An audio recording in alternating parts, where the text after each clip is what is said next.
السلام علیکم ورحمۃ اللہ وبرکاتہ۔ ہم آپ کی خدمت میں حاضر ہیں ایک نئے سبق کے ساتھ۔ امید ہے آپ اللہ تعالیٰ کے فضل و کرم کے ساتھ خیریت سے ہوں گے، اور الحمدللہ یہاں بھی ہر قسم کی خیریت ہے۔ آپ لوگوں کے میسج کافی سارے لوگوں کے واٹس ایپ پہ پا کے بہت خوشی ہوئی کہ لوگ قرآن مجید پڑھنا چاہتے ہیں۔ کچھ مصروفیات کی وجہ سے میں کچھ دن کلاس نہیں لے سکی، معذرت خواہ ہوں۔ انشاءاللہ اب سے پھر ہماری کلاسز ریگولر ہوں گی۔ زیادہ سے زیادہ ایک دن کا ناغہ ہو جائے تو قبول کر لیجئے گا۔ تو چلتے ہیں آج کی سبق کی طرف۔ یاد رہے آج سے ٹھیک 1 سے 1.5 ہفتہ پہلے ہم سورۃ النجم پڑھ رہے تھے، آیت نمبر 42 یعنی کہ آیت نمبر 42 تک ہم نے پڑھ لیا ہے۔ آج ہم نے آیت نمبر 43 پڑھنی ہے۔ یاد رہے ہماری یہ کلاس انشاءاللہ تعالی قرآن مجید مکمل کرتے وقت تک جاری رہے گی، بس آپ لوگوں کا تعاون چاہیے۔ اگر آپ تعاون کریں گے اور آپ چاہیں گے کہ آپ قرآن پڑھیں تو انشاءاللہ ہم ضرور آپ کو پڑھانا چاہیں گے، اور انشاءاللہ ہم مکمل قرآن مجید پڑھیں گے، درست تلفظ کے ساتھ پڑھیں گے اور تجوید کے ساتھ پڑھیں گے۔ کلاس کے آخر میں آپ کو تجوید کا ایک قاعدہ سکھایا جاتا ہے، اور ہر لفظ ہر آیت کے ساتھ آپ کو ہر چیز سکھائی جاتی ہے۔ تو چلیں سٹارٹ کرتے ہیں آج کا سبق۔ اعوذ باللہ من الشیطان الرجیم، بسم اللہ الرحمن الرحیم، وَأَنَّهُ هُوَ أَضْحَكَ وَأَبْكَى، وَأَنَّهُ نون کے اوپر شد ہے تو نون کے اوپر غنہ ادا ہوگا۔ یاد رکھیں جب کبھی یہ شد نون کے اوپر آ جائے یا میم کے اوپر آ جائے، دونوں صورتوں میں غنہ ادا ہوتا ہے، اور اس کو ادا کرنے کا طریقہ کیا ہے؟ وَأَنَّهُ۔ اب اکثر لوگ کیا سمجھتے ہیں کہ غنے کے ساتھ ساتھ نون کو بھی شاید لمبا کرنا ہے۔ نہیں جی، نون کو لمبا نہیں کرنا، کیونکہ نون کے اوپر زبر ہے۔ اگر نون کے ساتھ الف مدہ ہو آگے یا نون پہ کھڑی زبر ہو تو نون لمبا ہوگا۔ یعنی کہ بعض لوگ پڑھتے ہیں انا، یہ غلط ہے۔ ہم نے پڑھنا ہے وَأَنَّهُ۔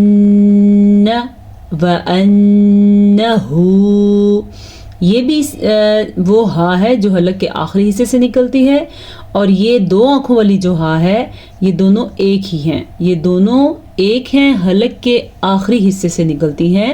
کیسے؟ وَأَنَّهُ ہوا۔ ٹھیک ہے، امید ہے آپ کو سمجھ آ رہی ہوگی۔ وَأَنَّهُ ہوا أَضْحَكَ، زواد کو ہم پر پڑھیں گے۔ یاد رکھیں سواد، زواد، توا، زوا، قاف اور خا، اور اس کے علاوہ سواد، سواد، توا، زوا، قاف، یہ ہو گئے خا اور غین۔ یہ وہ 7 حروف ہیں جو ہمیشہ پر پڑھے جاتے ہیں۔ یہاں پہ زواد ہے تو اس کو ہم ازحکا نہیں پڑھیں گے، ازحکا۔ کیا آپ کو پتہ ہے یہاں پہ میں نے 2 غلطیاں کی ہیں؟ ایک تو میں نے زواد کو پر نہیں پڑھا کیونکہ زواد کو پر پڑھنا ضروری ہے، دوسرا ہم نے ہا کو ہا پڑھ دیا ہے۔ اچھا، بعض لوگ کاف کو بھی لمبا کر دیتے ہیں، تو آپ دھیان دیجئے گا کہ زواد اور ہا کے ساتھ ساتھ کاف کو لمبا نہیں کرنا۔ کیسے؟ اضحک و ابکا، با پہ قلقلہ ہو رہا ہے، یہ حروف قلقلہ میں سے ہے۔ وَأَنَّهُ هُوَ أَمَاتَ وَأَحْيَا۔ ٹھیک ہے جی، یہاں پہ نون کے اوپر شد ہے تو نون کا غنہ ادا کریں گے، پھر سے ہا دونوں جو ہے ایک ہی ہیں، ان کا مخرج کا خیال رکھیں گے۔ اور اکثر لوگ پڑھتے ہیں اماتا، یہ غلط ہے، اماتا۔ یعنی کہ بعض لوگوں کو لگتا ہی نہیں کہ یہ غلطی ہے، ابھی میرے پاس پڑھنے والے بھی ایسی غلطی کر جاتے ہیں، یعنی کہ اماتا و احیا۔ کیا آپ کو لگتا ہے میں نے ٹھیک پڑھا ہے؟ میں نے ٹھیک نہیں پڑھا، اماتا نہیں ہے، یہ ہے اماتا و احیا۔ اس غلطی پہ اگر آپ دھیان دے دیتے ہیں تو میرے خیال سے 80% آپ کی غلطیاں خود ہی ٹھیک ہو جائیں گی۔ اماتا و احیا، وَأَنَّهُ خَلَقَ الزَّوْجَيْنِ الذَّكَرَ وَالْأُنثَى، وَأَنَّهُ غنہ میں نے کیا ہے کیونکہ غنہ کرنا پڑے گا. خلق الزوجین، خا بھی پر پڑی ہے، قاف بھی پر پڑی ہے. یہ دونوں حروف مستعلیہ میں سے ہیں. حروف مستعلیہ وہ حروف ہیں جو ہر صورت میں پر یعنی کہ موٹے کر کے پڑھے جاتے ہیں. زوجین الذکر، یہ واو لین ہے اور یہ یا لین ہے. اس طرح کی پوری ایک تختی قرآن مجید میں موجود ہے جہاں پہ نورانی قاعدہ میں موجود ہے. جب واو ساکن سے پہلے زبر ہو تو وہ واو لین کہلاتا ہے اور جب یا ساکن سے پہلے زبر ہو تو وہ یا لین کہلاتا ہے. یعنی لین کا مطلب ہے نرمی سے پڑھنا. اس کو نرمی سے پڑھا جاتا ہے اور مدہ نہیں کیا جاتا، یعنی کہ لمبا نہیں کیا جاتا، جیسا کہ زوجینی.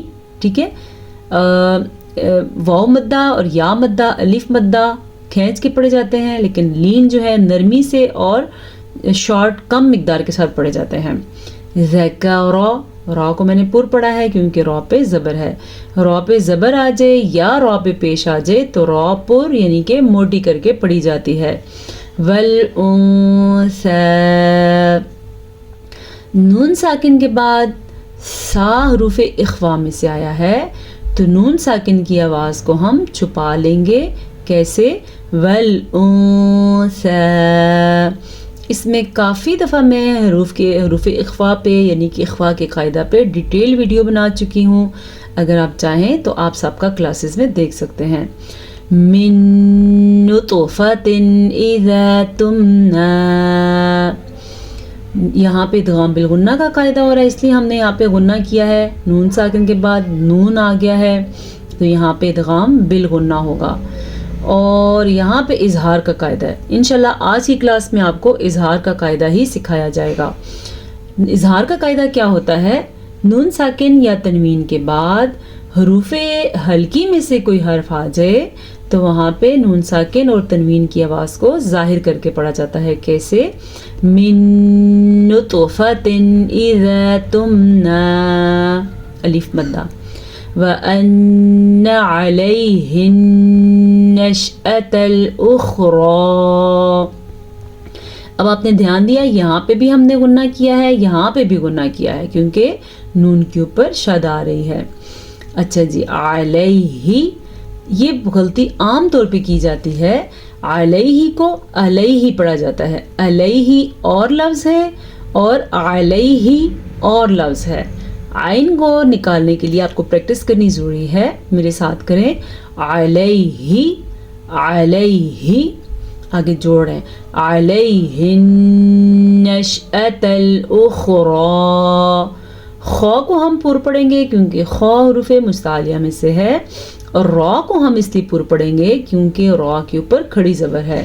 را حروف مستعلیہ میں شامل نہیں ہے کیونکہ را کبھی پر پڑھی جاتی ہے اور کبھی باریک پڑھی جاتی ہے. را کو پر پڑھنے کے اور باریک پڑھنے کے 6 اور 5 یعنی کہ ایک پر پڑھنے کی 6 صورتیں ہیں اور باریک پڑھنے کی 5 صورتیں ہیں غالباً.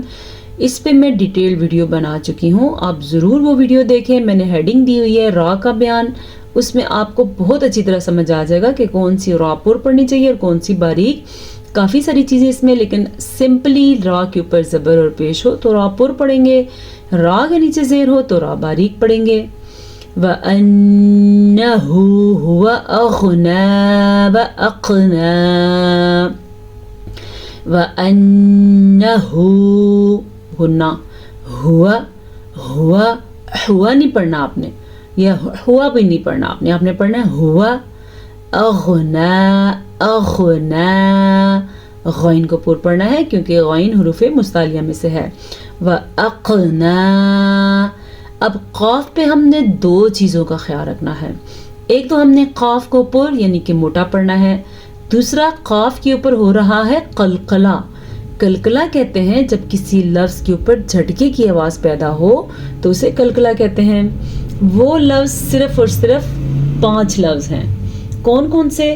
قاف، طا، با، جیم، دال. یہ وہ 5 لفظ ہیں جب کبھی ان کے اوپر ساکن آ جائے تو وہاں پہ جھٹکے کی کیفیت ہوتی ہے، اسی کو قلقلہ کہتے ہیں. ٹھیک ہے، جیسے کہ ہم نے کیسے قلقلہ کیا ہے، وَأَقْنَى، جب اسے ہم نے وَأَغْنَى نہیں پڑھا، ہم نے پڑھا ہے اغنا و اقنا، سمجھ آ گئی کلکلے کی. وَأَنَّهُ هُوَ رَبُّ الشِّعْرَىٰ، پھر سے غنوں کا آپ نے دھیان رکھنا، ٹھیک ہے. ہوا رب الشعراء، یہ را بھی پر پڑی جائے گی کیونکہ را پہ زبر ہے، اور یہ را بھی پر پڑی جائے گی کیونکہ را کے اوپر کھڑی زبر ہے، ٹھیک ہے. وَأَنَّهُ أَهْلَكَ عَادًا الْأُولَىٰ. اچھا جی، یہاں پہ غنّے کے ساتھ ساتھ ہا کے اوپر مد آئی ہے، الٹا پیش بھی ہے، تو اس کو ہم کھینچ کے لمبا کر کے پڑھیں گے. کتنا؟ تقریباً 2 سے 3 سیکنڈ تک. کتنا؟ وَأَنَّهُ أَهْلَكَ، ٹھیک ہے. اب بعض لوگ کیا کرتے ہیں، پڑھتے اہلاکا، آپ نے ایسے نہیں پڑھنا. اہلک عادن الاولی، آپ کو یہ چھوٹا سا نون نظر آ رہا ہے، اس نون کے آنے کی وجہ سے یہ الف نہیں پڑھا جائے گا. یعنی کہ یہاں پہ لکھا آداب لکھا ہوا ہے، تو جب یہ نون آ گیا تو یہ الف نہیں پڑھا جائے گا، نون پڑھا جائے گا، اور ضرور پڑھا جائے گا. اگر آیت کے آخر میں یا اگلی آیت کے شروع میں نون آ جائے تو اس کا قاعدہ اور ہے، انشاءاللہ جب بھی ہمیں آئے گا ہم آپ کو ضرور سکھائیں گے. عادن الاولی وثمود فما ابقا. اچھا جی، ابھی آپ نے دیکھا دال کے بعد بھی الف ہے، لیکن ہم نے الف ادا نہیں کیا، کیونکہ جب الف کے اوپر اس طرح کا گول دائرہ آ جائے تو وہ الف نہیں ادا کیا جاتا. اگر ہم یہاں پہ وقف کریں گے تو بھی ہم یہ الف ادا نہیں کریں گے، ہم پڑھیں گے وثمود، ٹھیک ہے. اور اگر وقف نہیں کریں گے، اس کے ساتھ یہ مخصوص ہے، کبھی اور بھی ہو سکتا ہے. بہرحال پڑھتے ہوئے الف کے اوپر دائرہ ہے تو یہ الف نہیں پڑھا جائے گا. کیسے؟ پھر سنیں وثمود. اب اگر کوئی پڑھے وثمود فما ابقا تو اس نے غلط پڑھا. ہم نے پڑھنا ہے وثمود فما ابقا. سب سے پہلے تو مد ادا کیے، کیونکہ اس مد کی مقدار 2.5 الفات ہیں، یعنی کہ اس کو ہم 2 سے 3 سیکنڈ تک لمبا کریں گے. اور با کے اوپر قلقلہ ہو رہا ہے کیونکہ با حروف قلقلہ میں سے ہے. قاف کے اوپر کھڑی زبر ہے اور اس کے ساتھ ساتھ قاف پر یعنی کہ موٹا پڑا جائے گا. پھر سن لیں ایک دفعہ وَثَمُودَ فَمَا أَبْقَى وَقَوْمَ نُوحٍ مِّن قَبْلِ. آپ نے اندازہ لگایا ہوگا لام پہ بھی وقف ہے اور با پہ بھی وقف ہے، تو ہم نے ان دونوں کے اوپر وقف کرتے کرتے قلقلہ بھی ادا کرنا ہے. اب بعض لوگ ڈبل وقف کے ساتھ قبل پڑھ لیتے ہیں. قبل نہیں پڑھ سکتے کیونکہ با پہ زبر نہیں ہے، ہم نے پڑھنا ہے قبل، ٹھیک ہے. اچھا پیچھے دیکھیں، ایک تو واو مدہ ہے، ہا کا تلفظ ہے، اس کا خیال رکھنا ہے اپنے. نوح من قبل، ٹھیک ہے. یہاں پہ ادغام بالغنہ کا قاعدہ ہو رہا ہے. ہم نے یہاں پہ نون تنوین کے بعد یمون میں سے میم آیا ہوا ہے، تو یہاں پہ ادغام بالغنہ کا قاعدہ ہو رہا ہے. اگر آپ کو نہیں سمجھ آیا تو آپ گھبرائیں مت، انشاءاللہ آنے والی کسی بھی کلاس کے اینڈ میں یہ قاعدہ دوبارہ بورڈ کے اوپر اور ایک ایک چیز کے ساتھ سکھاؤں گے. اور آج ہم نے اس طرح کا اظہار کا قاعدہ کرنا ہے. من قبل، یہاں پہ بھی اخفا کا قاعدہ ہو رہا ہے. میں بتا چکی ہوں، پہلے ہم کافی دفعہ کر چکے ہیں اور آنے والی کلاسز میں بھی ہم کریں گے یہ قاعدہ، تو آپ ہمارے ساتھ ہی رہیں. انہم کانوا ہم اظلم و اتغا. نون کا غنہ ہم نے ادا کیا، ہا کے تلفظ کا خیال رکھا، کانو واو مدہ ادا کیا اور ہا کو درست لفظ کے ساتھ پڑھا. زوا کو پر پڑھا کیونکہ زوا حروف مستعلیہ میں سے ہے، اور توا کے اوپر قلقلہ بھی کرنا ہے اور توا کو پر بھی پڑھنا ہے. کیسے؟ وَأَطْغَى. ٹھیک ہے، آج کے لیے اتنا سبق کافی ہے. یہ آیت نمبر 52 بن رہی ہے. چلیں اب ہم چلتے ہیں بورڈ کی طرف، دیکھتے ہیں آج ہم نے تجوید میں کیا سیکھنا ہے. آج ہم نے بورڈ میں سیکھنا ہے نون ساکن اور نون تنوین میں اظہار کا قاعدہ۔ سب سے پہلے تو آپ کو لکھنا آنا چاہیے اظہار لکھتے کیسے ہیں۔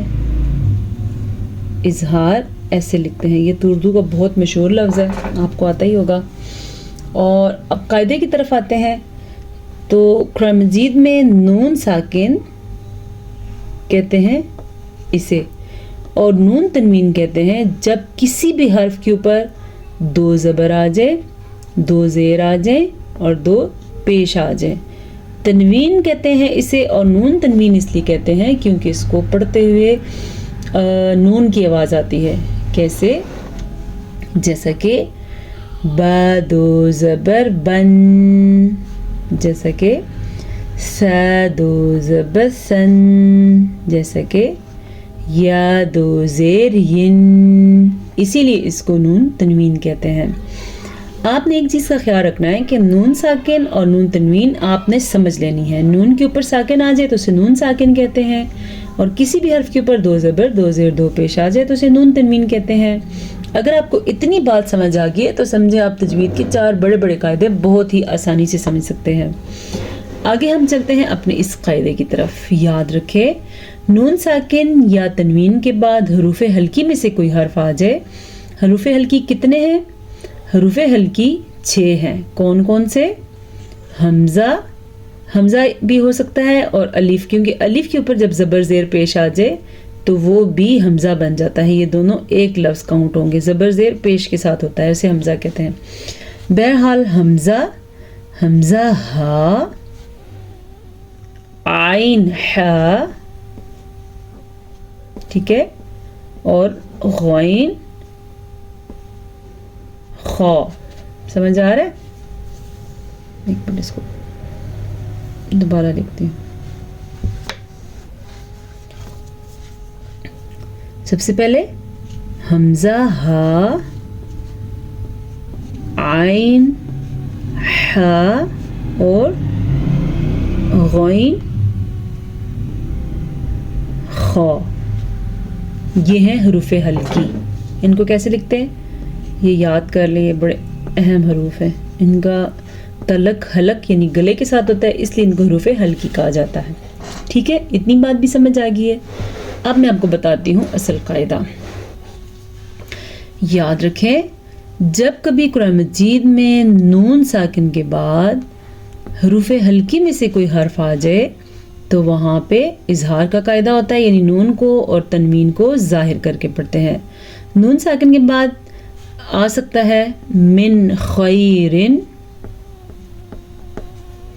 تو یہ خا، ٹھیک ہے، یہ دیکھیں اوپر خا تھا ہمارے پاس، من خیرن، تو اسے ہم پڑھیں گے من خیرن، یعنی نون کو ہم نے ظاہر کر کے پڑھنا ہے۔ قواعد میں ایسا ہوتا ہے، کبھی نون کو چھپا کے پڑھتے ہیں، کبھی نون غنّے کے ساتھ پڑھتے ہیں، کبھی نون اقلاب کے ساتھ پڑھتے ہیں۔ ایسے ہو گیا جیسے کہ نون ساکن کے بعد پھر سے ہا آ جائے، یہ من ہو، ٹھیک ہے، جیسا کہ خبیرن غفورا، یہ ہو گیا تنوین کی مثال۔ کیسے؟